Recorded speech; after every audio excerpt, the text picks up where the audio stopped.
Andy, thank you so much for being here this afternoon. Really, really excited to dive into some conversations. Firstly, about you and your background, because there is so much wealth of experience and knowledge as a founder of businesses and also as an investor of businesses. So I'd love to cover a whole load about that and then go specifically into some conversations that we've been having kind of on the side around how entrepreneurs and business owners listening to this can get seen, can get investment, and what are the things that we should be doing and not doing. But before we get into any of that, I'd love to just know a little bit more about you and a little synopsis of your story that's got you to this point. Yeah. I'll keep it short. I didn't go to college, university. I went straight into the school of life at 16. I've always pretty much worked in media in one way or another. I went on to found 3 digital media businesses. One was advertising-based business. The second one, I actually started the UK's first podcast production company in 2005. And then I invented some ad tech, some advertising technology that I sold. So I built and sold 3 businesses. I sold the last business back in 2016. It was a very young business. It was only 2.5 years old. So I did a 3-year earn out with the business. It was an American company that I sold to. And then in 2019, as much as I love Boulder, Colorado, I didn't want to live there. So I left the company. And then since then, I've been investing, advising and mentoring. I've invested in 22 companies now, from aviation, kids entertainment, restaurant payment systems, insurance, live event platform, and lots of stuff in media and marketing and advertising, particularly in performance marketing. And then more recently, I invested in a content production company that I like so much that I bought it recently. So with a colleague of mine, Pete Wooten. And that's 11 Writing. And so now I'm back in the saddle again. I'm still investing, but mostly focused on 11. Still doing advising, still working with companies that I've invested in and some that I haven't. So yeah, that's where I am today. So a varied background, but there's definitely a thread of media, marketing and tech very much running throughout your entire background. And I think that's quite a nice starting point given the era that we're in now with the explosion, for want of a better word, of AI over the last few years. And I'd love to get your take, firstly, from the perspective of investment as to how that's maybe changed the landscape for investors in terms of the types of businesses that you're firstly either seeing sort of emerging and secondly that are investable in, how that's sort of changed in the last few years. I'd say certainly in my case and many of the people that I invest with, we're not necessarily investing in AI companies as such. Okay. But what we are looking for is to make sure that businesses are leveraging AI, and are they using AI and using it in practical ways. And I'm a great believer that you need a human in the loop. I love technology. I love AI. I've been playing with it since day one. Digital Andy online, have been for a long time. And I'm always playing the latest stuff. But I think when it comes to AI, you really need to use it as an enabler. And so we want to know from investors' point of view that companies are at least aware of AI and what it can do, how you can be potentially displaced by it, and how you can use it to optimize what you do. So it's interesting that obviously your background is in a lot of content production and marketing, and obviously there's been an explosion of AI. So interested to know from an investment point of view what that means in terms of the businesses that you're interested in seeing and how that's evolved and changed with AI. Yeah. I mean, on a personal level, as an investor, I wouldn't necessarily invest in an AI pure business because I just think it's very, very competitive. It's very, very fast moving. And that's great. It creates opportunity, but it's not for me. My strength and focus is around media, marketing, advertising, and so on. With that said, clearly AI is having a tremendous impact on digital marketing and advertising and is here whether you like it or not, right? So you need to lean into it. But I'm also a great believer that AI is an assistive tool, one that can help you, do things better and faster and quicker and more efficiently. And it's not necessarily a complete replacement. You need a human in the loop, right? And I think in our previous conversations, I've mentioned to you about this thesis called the jam sandwich, right? So the jam sandwich is, and we use this at 11 Writing for content production, in that we're very precious about content, and it's really important that the content is written by a human. But it's not to say that we can't use AI, right? So we can use AI on 2 pieces of bread that are either side of the jam. And the one piece of bread on one side is the preparation for writing content, all the research that you might do, ideation, structure of content, keywords, and so on and so forth. But then once you've done all that preparation, you use that to then write the content. You empower the writer with that information to write the content. And that's the jam in the sandwich, right? And on the other side of it, the other piece of bread that closes the sandwich is the one where I've written the content now. Let's double check, the facts in it, the format, the grammar, the spelling, all those kind of things, other things that we could have added.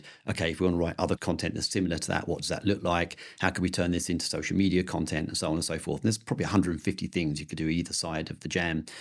But if you take the jam, the human out of the sandwich, you don't have a very tasty sandwich, right? And that's what you see in a lot of AI slop out there, which is basically like two bits of bread put together that don't taste very well, don't taste very good. So absolutely, from an investment point of view, companies need to be paying attention to AI, need to be using it and finding ways to make their life more efficient. But in terms of using it as a pure play, personally, I'm very cautious about that at the moment. Clearly, things are evolving and it can change every day. But right now, I think it's important to have a human in the loop. And they're evolving at such an insane speed that I think many of us are confused as to the level of which businesses, how they're even going to look in a year or Mm, two. I actually love the analogy of the jam sandwich because I think although you've used it in the context of content, yeah. I actually think all of us that are running small or bigger businesses could think about how to use that analogy Mm, across different areas of the business of where can AI or technology drive efficiencies yeah. before or after a particular process, but where is the need for the human? And where I've seen, and I think we all see it, especially in content, is it's very, very clear to see when it's just been a case of, churn out 100 pieces of content for me and it loses that human touch. Yeah. But that can also be with your client relationship, your services. There's a lot of AI that I'm currently seeing doing things, and you can spot those places where the human touch is still really important. Yeah, if So it feels impersonal as well, if you're using it heavily in terms of client communication and so on, that it can be useful, it can be efficient, but equally, like I use a transcription tool when I'm having meetings called Granola. And it's really great because you could then have a conversation with the meeting afterwards. It gives it like AI bot. So I might often say, giving away some of my tips here, right? But I might often say to it, help me write an email to follow up from this meeting. And now, although it might give me a structure for the email and some things that I think I might want to pull out and talk about, pretty much changing 60 to 80% of the email. But it's giving me something to work with, and it makes it easier for me to then do a response much, much quicker and more completely, but without being entirely reliant on the AI. Use it as a tool, as a way to help you, as you might a PA or something like that, making notes and then writing it up for you. You're still going to edit these things and put it together. But yeah, we'll see what happens with the evolution of AI. But right now, I really feel like it's an assistive tool and people should use it like that and be very careful about the outputs and how they use them. and I couldn't agree more. And I think we're all starting to, the wave and the novelty to it is still there, but I think eventually we will all still start coming back around to kind of where the human touch is needed. And Mm.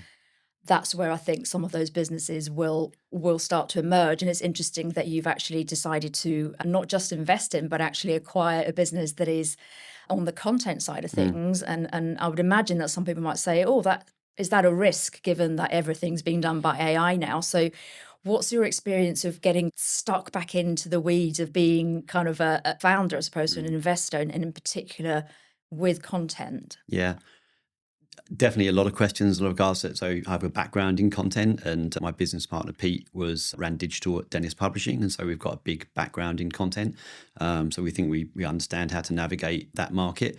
And with specific regard to that, authenticity is something that people are looking for more and more and more. There's a lot of AI slop out there, and again, not to say that it's bad. I love technology, I love AI, but people do get frustrated by it, and you can see it in terms of written content. The kind of content we write at 11 is expert written, topic expert written, people that know the market, people that have qualifications in the market, people that network in the market, people that work in the market. So they might have walked around an exhibition and they have an observation, an opinion, they understand trends and ideas and so on. They're able to articulate and talk about the industry in a way which only a human could talk about, as opposed to an AI that is going to give you facts and structure and ideas, but lack of personality. And also, by the way, I think when you write a piece, if I write a piece of content, people will know it's written by me. and there's Andy Evans, or AKA Digital Andy, and I have a footprint on the internet, right? And so Google knows that I've written this piece of content, and he's got X number of people on this social media and that social media and so on. He's written this, he's written that, and it knows that I have some authority, right? So with SEO, you have EEAT, so expertise, authority, trust, and so on. So I have all of those things. So that should, in theory, make my content more digestible by the search engines and AI than just a piece of content that's put up that has no EEAT attached to it because it's just been written by a bot and it's been put out there. And actually, all you're really doing is, if you're using AI and putting it on there and expecting the search engines to pick it up and the AI engines pick it up, ultimately all you're doing is telling it back what it knows already. You're not giving it any opinions, not giving it any trends, any thought leadership and ideas and so on, which is what all of these engines and scrapers are looking for. They're looking for that extra cream on the milk that they don't already have. They've got the milk already, so don't give me back what I already have. There's no value in that. And actually what you're going to do, if you're any business creating content, if you go down the route of creating a lot of AI content, it might seem great just now, but 3 to 6 months time is probably going to be the biggest mistake you ever make. And how has it been to immerse yourself back into being not an investor, but a founder in the business, in the weeds, getting on with it? How has that been? I've really enjoyed it. It's been a lot of fun, actually. We were at an exhibition this week, and to keep things low cost and so on, we got flat pack furniture, and we were there a couple of hours before screwing together with flat pack furniture. And the guy that runs the event is a good friend of mine, and he was joking with me about what you're doing on your hands and knees. You don't need to be doing that. But I love the zero to hero of a business. I love the early stage of business, the challenges, the camaraderie, everybody working together and working together as a team. And really felt that this week with the guys, and I'm enjoying it. I'm only really working the business 2 to 3 days a week at the moment while we build it, and the idea is to build a team of people that can run it themselves going forward. But yeah, really a lot of fun. Got very, very great team. They're really, really strong. And it's a challenge. I mean, generally for the last 6-7 years since I started investing, I've been sort of not operational, more of an advisor and a mentor. And I'll sit down with people and talk to them about where they're going and what they're doing, and have they thought about this, and and how are they dealing with certain issues, and shoulder to cry on as well, when things are not going right. But here we're having to take my own advice and really show that I can do it again to myself and maybe to other people around. I don't know, I haven't really, it's a bit deep, but but give it another go. But it's fun, I'm enjoying it so far, so good. And that brings us really nicely into the investment side of things, which is obviously a huge part of what you do. And I know that many people listening will be considering whether or not investment is the right thing for them. So I think that might be a really nice starting point before we go into kind of what you look for in founders and such things. But is investment always a good thing for a business, or would you sometimes advise entirely against it? Weirdly, as an investor, more often than not, I will ask people to think about whether they really need investment, and maybe try not to take investment. There's a time and a place for taking investment, and it's not for everybody.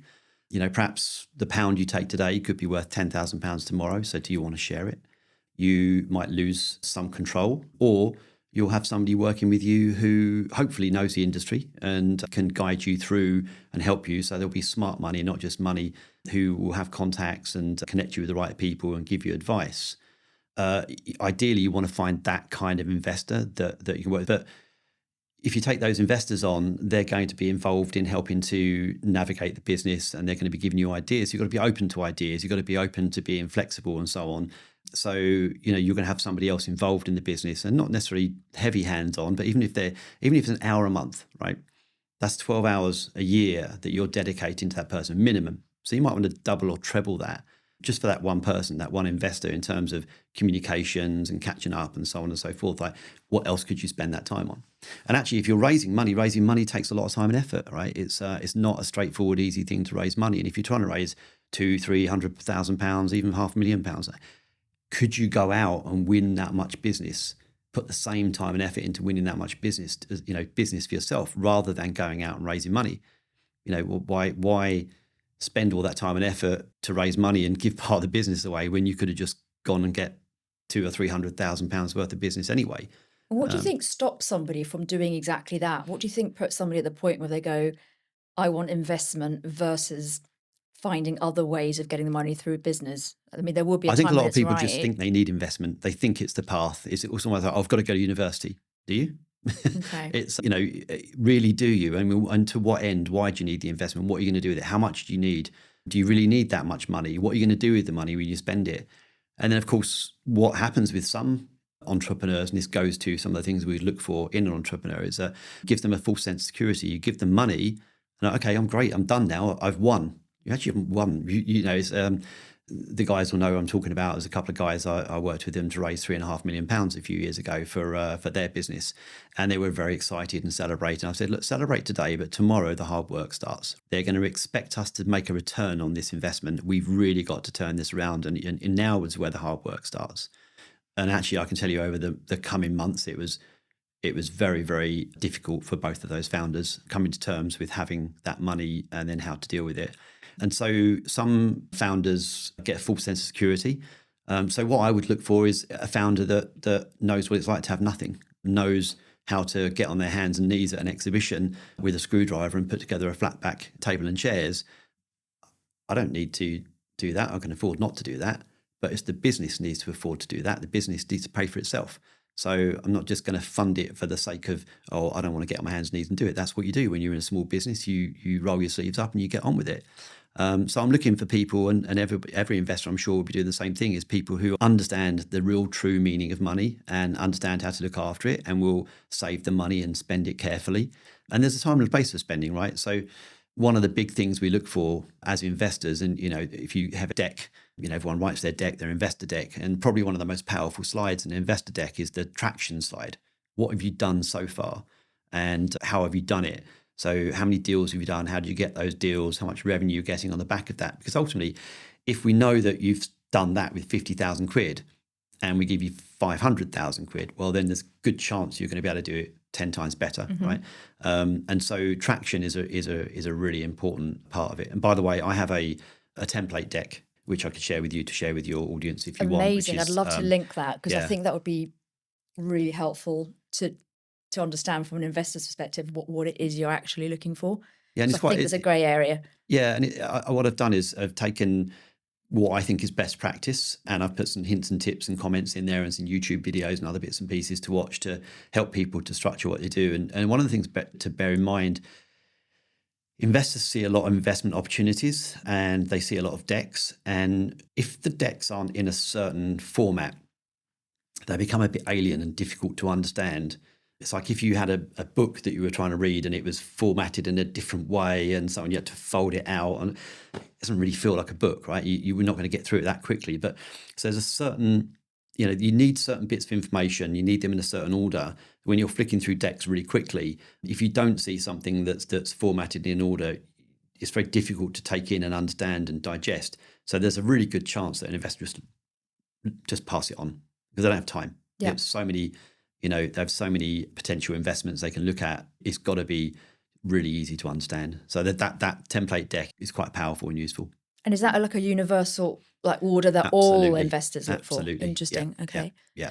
Pretty much most. Somebody will probably say no, they don't, but pretty much all the investors I know, they like to see things in a certain format. It would make sense. It's more efficient and you know what you're looking for. And I guess it enables you to compare different things if they're in a similar format as well. Yeah. So with the founders that you meet for investment, obviously you're looking at the concept that they have, the traction. What are the personal traits that you would really want to see, and how do you go about finding those out to make sure that you're working with the right individual, not just the right business? Well, we talked about money savvy, of course. You can give someone money, you want to make sure they're going to look after it and spend it well. Probably the most important thing is a couple of things. Be resilience. I was with somebody this morning and she was talking about her first year in building a business, and she was saying she just got punched in the face, every day of the week.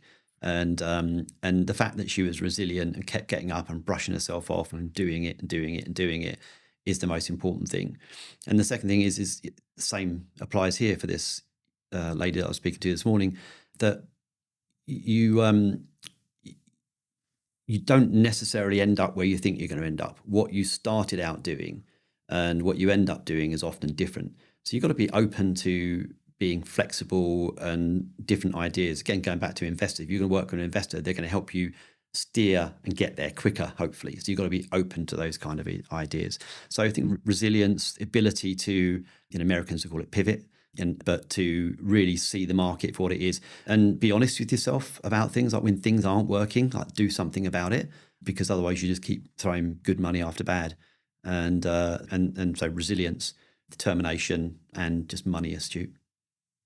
Do you have any stories of any, I guess, anyone you've invested in or not invested in that's kind of linked to failure, and how for you that's either been something that's made you think they've overcome it enough for it to be successful, or maybe the opposite, where the failure is just been to the point where it's crumbled? Thankfully, I've only had one business recently out of the 22 that I invested in that's failed, and it was at a very early stage, and it was it was a make or break thing. So it was a risk anyway. We knew that, but out of the 22, thankfully, no other failures. Pretty good odds. So it's pretty good so far. Yeah.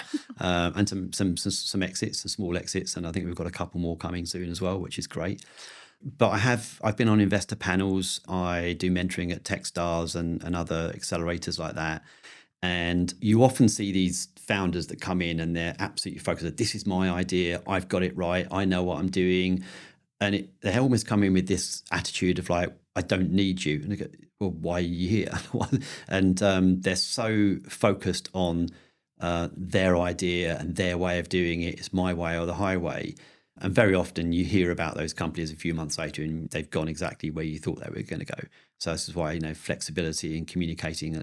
And I'm a big advocate of founders knowing founders, getting out and meeting other founders, learning from other founders. Pick up the phone and speak to people that are not necessarily directly competitive, but maybe adjacent. And go, what are you doing for HR? How are you dealing with legal issues?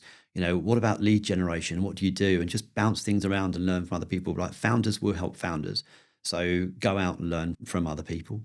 So in that respect, something like accelerators and masterminds might for you be a better option for many people than thinking actually money is what we need. Yeah, we talked about how you find money, so I think getting involved in a community, both a community of other founders, but also communities of accelerator programs and so on, I think are a good way to get a leg up. If not anything other than actually meeting other people that are like-minded and to throw ideas around and to bounce ideas around. And also in those communities, you're bound to find advisors, mentors, and investors as well. That's a good place to go out and find people. And actually, we had a conversation over lunch around this because I specifically wanted to cover the topic of female founders and the vastly disproportionate number of the pool of investment that goes into female founded business, even though the data suggests that many of those actually do accelerate at a higher rate.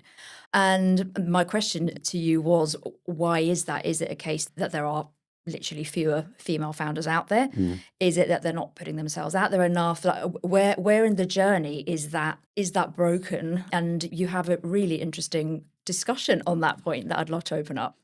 Yeah, I've worked with and invested in some very amazing female founders who are excellent. So I don't think there's a level of ability that comes into it at all. And in fact, probably quite a good thing to look for in investment is, male and a female working together as an investment, having a balanced view on the way things work. So big fan of that and seeing some very strong businesses that run like that. However, one of the things about investment is that I said earlier that investors get a lot of approaches. And, you get a lot of stuff coming in and a lot of it you can't look at, you can't do anything with because it's not necessarily in your wheelhouse, right? It's not really, I focus on performance marketing businesses, but I get all kinds of crazy things sent to me and I can't invest in everything, haven't got time, inclination, or the money even to keep investing in everything. And it's important to understand when you're talking to an investor, who is that investor? What do they invest in? And is that aligned with what you're doing? And find that alignment and make sure that you approach that. So I think that's one part of it. And then just with a focus on, so what I was going to say there is actually that the extension to that is that because you don't always get enough companies coming to you that are in your wheelhouse, what you will then do is you'll go out and try and find investments that are more in line with what you're looking for. So then you will go out to these meetups and these community groups and you'll go out to accelerators and so on to try and find companies. So you'll go out and search for the investments that, and also you may be looking for a company that isn't quite ready for investment yet, but you want to sort of get them when they are ready. So you're there at the front of the queue, and maybe, you can get an early opportunity to invest with the company. So, investors, they're going to be probably knocking around out there. Maybe you don't even know that they're there, but you've got to match up with them. But back to the point about female founders, I've noticed that a lot of female founders will be a part of community groups that are largely female community groups. And they'll go to female meetups and they'll be on female WhatsApp groups and so on.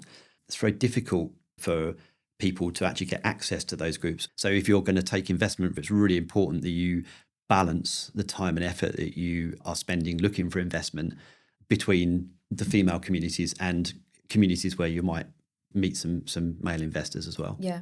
And I actually think it's such a valid point. It's something I'd never given any consideration to. And it's true that for the reasons of being perhaps in a network or surrounded by a support network of people that are sometimes going through the same journey as you, there's so much value in those sort of female 100%. groups. Yeah. But the point is so much wider than just investment around kind of diversifying those groups, because even if you're anyone listening as a female founder now, even if you don't think today you want investment, you never know if you might want it in a few years. And so the more that you can widen that network to be meeting more people, the more opportunity there is for people to be seeing what you're doing, as opposed to, and yes, of course, there could be female investors, as you said, but actually the likelihood is, the more that you broaden that reach, the more opportunity there is to be seen. Male, female, young, old, ethnic, whatever it is, it's like it's just widen the group of people that you communicate with and learn from as many people as possible and meet as many people as possible. And it's great to be a part of a community group. As you know, one of the things I do is I run the Tunbridge Wells Media Indeed. Group, right? So, but it doesn't mean that I spend all my time in Tunbridge Wells and I only work with Tunbridge Wells companies. And, it's a big group of 650 people now, but, it's important to go out and network outside of that as well and to learn different things from different people. So I guess really what I'm saying is just encouraging people to don't get caught up in too many small communities, whether it's locally based or gender based or whatever it might be. Just make sure you're spreading your activities outside of that, because otherwise you might miss an opportunity, right? It's about, people talk about luck, right? This is my favorite interview question, by the way. So if you're ever interviewing a job, right, interviewing somebody for a job, and you get to the end of the interview and looking for one more question to ask them, you ask them, are you a lucky person? And it's such a shocking question. If you go, oh, am I lucky? I don't really know. And they answer really quickly. Like, oh no, I lost my dog last week, and I've always put in my keys in the wrong place, and I missed the bus this morning. And you start to get a feel for what people are really like, right? But I guess the point here I'm saying is that you put yourself out there and you make your own luck, right? So by being out there, meeting people, doing things and so on, then you're making your own luck. Luck just doesn't come to you. You create luck. And that's what I'm looking for when I ask that question. I make my own luck, and I'm going to go out there and I'm going to grab it. That's interesting. I was having a really similar conversation the other day with a multiple founder of many businesses, and I was saying, "Gosh, you've done incredibly well." And he said, "I've been lucky. And I debated that point at length with him, because I said it's not luck. And he kind of went through the stories of where the opportunities came up. And I said, had you not had the savviness to take those conversations in the way you did, I genuinely don't think you would have those opportunities in front of you now. Those people may have had the same conversations with many people before you, and it didn't end up with the businesses you now have. So Yeah. I agree with you. I think it's about making luck. And then back to the point of the networks, I think it's such an incredible point, because I think it reaches far wider than anyone looking for investment, but just business in general. It's widening those networks. Yeah. and being seen, which is something else that you alluded to earlier. And I'd love to kind of get your thoughts on that a bit more, as to when you're saying you should be seen, what should people be doing to be seen? There are some things I'm not keen that people do to be seen, which is on social media nowadays and LinkedIn, people are talking very much about, look at me and my experiences and who I am and my background and so on. And to a certain extent, some of that is relevant. But actually, if I'm going to do business with you and I'm going to see you on LinkedIn, I really want to know, there's only in sales, there's one thing that everyone's interested in, and that's themselves, right? Just interested. Everyone's ultimately interested in themselves, right? If this building comes on, it is set on fire right now. We're all running Sorry, to Andy. save ourselves. Yeah, see Yeah, you nice to later. know you. Yeah. I mean, generally, but people are pretty selfish generally. They're after what they need, right? So you've got to have that in mind when you're on social media, like what do people want? And I think people are very self-indulgent on social media and it's all about me and who I am or what I do. But really, if you want to win my trust for me to work with you and place business with you, I want to know that you really know what you're talking about. You're an expert in your field. You're well known. You're well liked. You're reliable, and so on and so forth. And so, if you're going to get out there, I'm all up for personal branding, but where it's useful to the audience, where you're doing something or talking about something which is helpful to the audience. You're not just putting it out there because you're just trying to raise your personal branding. I just don't see any value in doing that, and it's a waste of my feed, to be frank with you. So I'm personally not interested in that. So think very carefully about the information you put out there. Show that you are a knowledge expert. If you're trying to build your business and build some profile, then go on a podcast, go and sit on panels, do speaking events, talk to the press and become an expert in the field where you're commenting on things that are happening in the industry and so on. Write content and so on. So there's a lot of things you can do to raise your profile. And it's important to do those things, but ultimately you still got business to run, right? And It's sometimes hard to juggle, isn't it, too?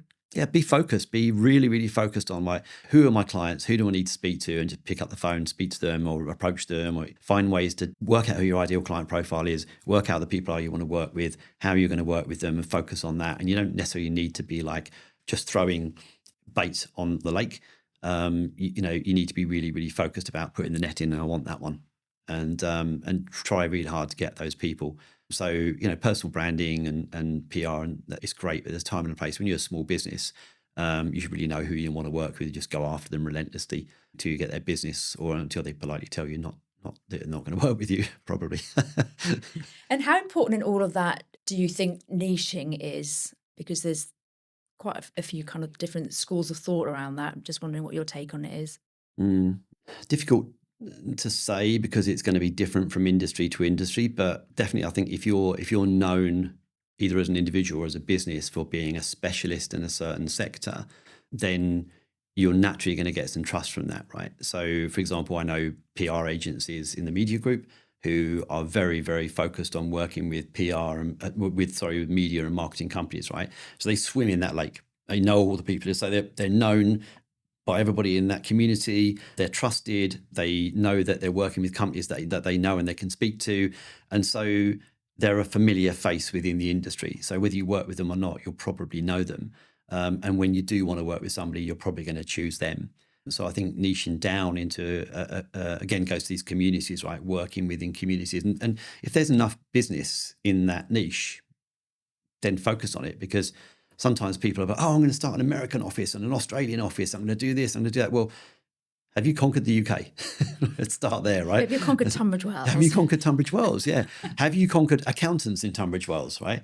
Or whatever it might be. Get down to that niche and win at that niche. Now, clearly, if you're banging your head up against a brick wall and it's not working, then you need to back what we said earlier. You need to pivot and change and evolve and so on. And you'll keep knocking away at it until you get to the point that you find the things that work and don't. But it is really important, I think, to niche down. But is there anything with working across different industries that you think actually can be beneficial? Because sometimes if you're within the same world all of the time, you're kind of just in that pool that you talked about, but you're not actually seeing the potential or the cross-pollination that can come from different industries. Do you think there's a risk there in just being in that, swimming in that same pool all the time? Well, I think that's where talking to other founders is important. Where those founders might be doing a similar thing to you, but in a different niche, or might be a different kind of business altogether, and just another founder of some business or other, right? So you can get that from there. It is important to, like I said earlier, to have an eclectic mix of ideas and so on. But ultimately, when you're trying to start a business, right, the important thing to do is focus on something and do one thing well instead of 10 things not very well. And as a young entrepreneur, I was always chasing after the shiny thing, trying to do the next big thing. And it never really helps you win. And then on the last business that I had, my business partner Babak and I had this company called OnScroll, which was a thing called ad viewability, whether you can see the ads on the page or not. And there's lots of things we could have done with the technology, lots of directions we could have gone in. And but Babak and I used to have like a little keyword, and there used to be an ad by a company called Ronseal that do fence paint. Do you know the advert? I don't think I do. It's the advert is it just does what it says on the can. Oh, of course I do. Yeah. There we yeah, go. Yeah. That's it. That's the one. It just does what it says on the Oh, can. everyone knows that ad. There we Yeah. go. So Babak and I used to, if we felt we were going a bit off piste, we go Ronseal, and it would remind us that just stay focused. And actually, from the 3 businesses that I built and sold, the last one is where I made all my money, not the first 2. Firstly, because I learned more and I learned what I was doing. And secondly, because the first 2 businesses were a bit all over the place. And the third business was very, very focused, very well known in its sector. We just did ad viewability and that was it. But people wanted ad viewability all over the world. And so that was our thing. And we did well on the back of that. And if you had to say one personal trait that you think made the difference between the success of that third business versus so you say you learn, what would you say would be focus? Just focus. Yeah. Just pure focus on doing that one thing. Yeah, absolutely. And, which is, maybe say, well, hang on a minute, you've got 22 investments in aviation, kids entertainment and so on. I also do believe business is business, right? So, and I work across lots of sectors and I think I help people with businesses. And back to your point, I'm able to bring ideas from one industry sector to another. So from media into aviation, from aviation into live entertainment and so on. So, and that can be quite useful, but I think at my point in my career, I have and the also you're luxury doing to it do from that. the perspective of somebody who's inputting ideas at high level as opposed to from the implementation point of view. But when you're building out a business, and the same with 11, we're very, very focused, and I'm really working with the team to make sure we're really focused on what we're doing, very clear about the audience we're going to, the ideal clients, how we're going there, what our processes are, what we do and what we don't do. We have aspirations to move into video production and audio and graphical and so on, but we're very good at written content at the moment. And we'll be in that arena for a while until we're totally confident and we see that there's a useful way of bringing other things in that is good for the client and good for us, and that we're going to do it well and not half-hearted. So, actually, it opens up the question of the partnering with other companies as well. So as you're building a business, and if you feel like you want to run after a new shiny thing because maybe your clients have been asking for it, but you're not a specialist in that area, maybe think about partnering with other companies, about how you can get them to come in. And maybe you have a referral scheme where you pay somebody for introducing you to other clients, or vice versa, you pay them or get paid to introduce clients as well. So rather than trying to do everything and be a jack of all trades, maybe focus on what you're doing, and rather than letting that business run through your fingers, work with another company and partner with them. And I think that's amazing advice, because I think with so many ideas and opportunities now, it can be easy to think, especially if you want to serve your client, to be thinking we'll do that, but actually finding the person that can do it can be more beneficial than soloing all of the work yourself. So I was once on an investment panel, and a guy sat next to me. We were watching these presentations, and there was this one company, and they kept saying, "Oh, and we're going to do this, and we're going to do that, and we do that." And every time they said an extra thing, you say, "That's another 100,000. That's another 100,000." And it was like, and basically the idea is that what you're effectively doing is running several businesses in one. So how many businesses do you need to start? Just start one and do one business really, really well. You don't need to, because, if you change the mechanic and the process, the thing is the other idea you've got will need different people, will need different tools, will need your mindset with it as well. And actually, that becomes a distraction, and you become committed to it as well. And maybe if that one's not doing so well and this one's is doing well, you might still spend time on this one. But really, you shouldn't. You should just spend time on the one that's doing very, very well. And actually, I was in a scenario many years ago when I owned a company called Net Communities, and I'd also built OnScroll, and I knew that OnScroll was going to be the big business that was going to do really well, but there were only like 3 of us in the business. And then I had like 30, 40 people in Net Communities. And I'm like, well, if I was interviewing for a job right now, I'd work for OnScroll, not Net Communities, even though I love Net Communities and the team and everything, but the company had its time. And so I really quickly decided to just sell the business and to give me the opportunity to focus on the OnScroll business where I felt that the biggest return was. And sometimes you have to make those tough decisions to get focused. And it took me years to realize that's the way to do it and to be focused, because I say for a long time, I was always chasing the new shiny thing. And I still am now with technology, and then I always trying new technology and so on, but that's more of a hobby. But in business, I've learned to be much more focused. Which brings us nicely on, and it might be a giveaway or maybe not, to the final part of the show where I ask my guests to come up with the word that they will want to put to the mix for success, the cocktail of success, and then the opposite, the word that you would put on ice. So I'd love to know, with your experience as a founder, having worked across so many different businesses and sectors, and as an investor as well, what your word is for success if you had to pick one. I would say resilience. I think is the most important one, because as long as you keep pushing and pushing, then you've got an opportunity to win. Yeah, you should write it. So I'll write that one down, resilience. And the other one it's 2 words. It's sort of 3 words, lack of focus. Lack of focus. We'll have to try and think. I'll let you have. Is there a better word we can think of there? So I'm sure there is. But, but lack of focus. So resilience. So resilience is our positive word. Definitely be resilient. And is this the positive one? This is the positive. It should be the other way around, really, shouldn't it? There we go. Lack of focus, distraction. Yeah, distraction is probably a good word. Like, distracted or something like that. Shiny penny sounds like something that we're all guilty of. But so it's the opposite of being. I think distractions. It's where we're using AI to help us with the words. Just to put that word. What is the word? Later on, I'll message you. What is the word? That's the word. That's the word. Right, so I'm going to put lack of focus for now. Yeah. Because I think it really is not one word, but it really is very, very important, because you've only got so many hours in the day, and you don't want to waste that time running around on lots of things that seem like they're a great idea that aren't really, and you end up making work for yourself. And do you have any tips? Because saying lack of focus is, I agree, invaluable, but it's so much easier said than done. Do you have any tips for anyone who, it's just hypothetically within this room, might suffer from lack of focus? I think the reality is that like having kids and so on, is that you can only tell them so many times, and at some point they'll burn themselves and realize that they don't do that again. The reality is that any entrepreneur will tell you all of their horror stories of, it's been a very turbulent journey building and selling 3 businesses. And I've gone home crying at night thinking, what am I going to do tomorrow? This is just impossible. And then that comes resilience, right? So, but it is by going through those challenges and those problems and so on that you learn to do better. You learn to focus. I had a business coach who helped me to understand that as well.